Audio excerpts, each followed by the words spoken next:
Akhirnya waktu itu kan aku lagi di tengah cutting tuh, di tengah cutting biasa aja gitu. Tapi teman-teman tuh nge-challenge, terutama Bang Dodi ya, Bang Dodi Syaputra. Dia yang nge-push aku banget sih dan memotivasi. Dia kayak, brother, lu kan latihan udah kayak atlet nih, kuatnya sama kita. Ya udah kan, variabelnya tinggal satu yang dikontrol, tinggal mulut. Lah itu bener-bener yang ngetok banget sih pikiran sih. Ya juga ya, maksudnya ya udah tinggal makannya aja dikontrol. Jadi mau membuktikan di usia segini lu masih bisa punya mimpi. Dan kalau misalnya lu kejar, lu effort, lu punya strategi yang tepat, lu bisa. The best time to start was yesterday, tapi the second best time is right now. Hai, nama aku Dimas Manggaraparasian atau biasa dikenal dengan Deddy G. Umurnya tahun ini 35 tahun dan pekerjaan adalah full time content creator. Menurut aku sih, hidupku tuh membosankan sebenarnya. Bangun, nganter anak, nge-gym, sashimi all you can eat setiap hari. Pokoknya selalu revolving around food lah. Memang aku tuh kayak yang mata dan perut tuh kayak kecarian mulu gitu. Mau makan.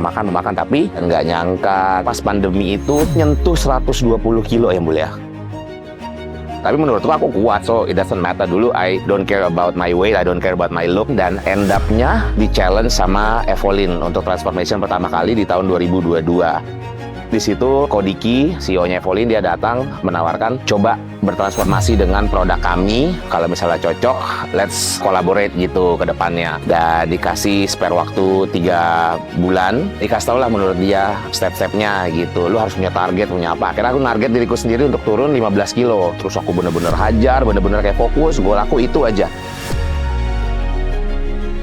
Targetnya 15 ya, ternyata turunnya 21,8 kilo. Dari 115,8 ke 94.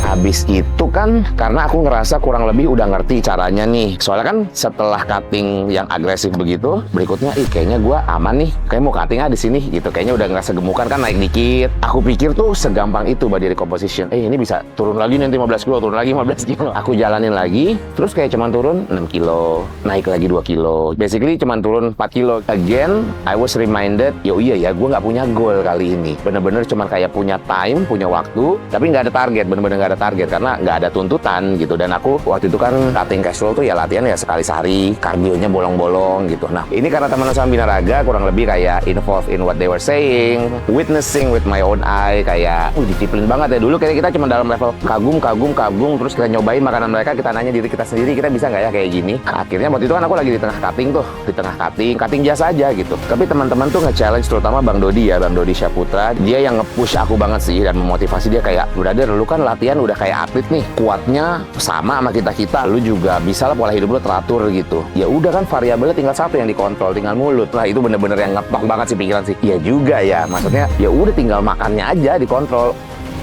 Ternyata, again, ya kombinasi dari semua pengalaman hidupku, prinsip-prinsipnya mereka yang mereka tanamin ke aku, kayak ya kalau lu punya goal bisa pasti gitu. Oh ya udah, gue mau paksa diri gue.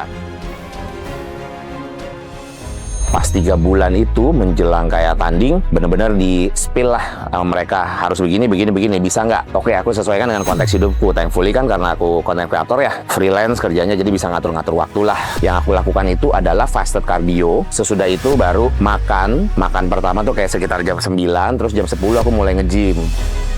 Kalau pola makannya, aku very high protein, yang pastinya defisit kalori. Aku memilih makanan clean aja. Kan kita bukan masak sendiri, soalnya dimasakin sama Mbak. Aku bilang aja ayam, pakai bumbu ini 0 kalori. Ya udah, itu kan ketakar jadinya. Sebenarnya kan kalau aku tuh begitu cutting, kalau Prevo itu kan memang dia pakai stevia ya. Kalorinya juga rendah gitu loh. Jadinya masih masuk hitungan kaloriku gitu. Kalau minum whey itu, kalau misalnya hari itu bener-bener lagi sibuk banget, disitulah ketika FOW atau isolin itu bener-bener kayak healing nih gitu loh. Dietnya bisa sustainable 3 bulan, terus progress terus sampai hari tanding itu. Aku pagi, tapi itu aku bener-bener nggak videoin 89,8 tuh. Lagi jalan ke gym pagi, pertama kalinya ngeliat di bawah 90. Habis itu ya udah gitu, nanti sore tanding.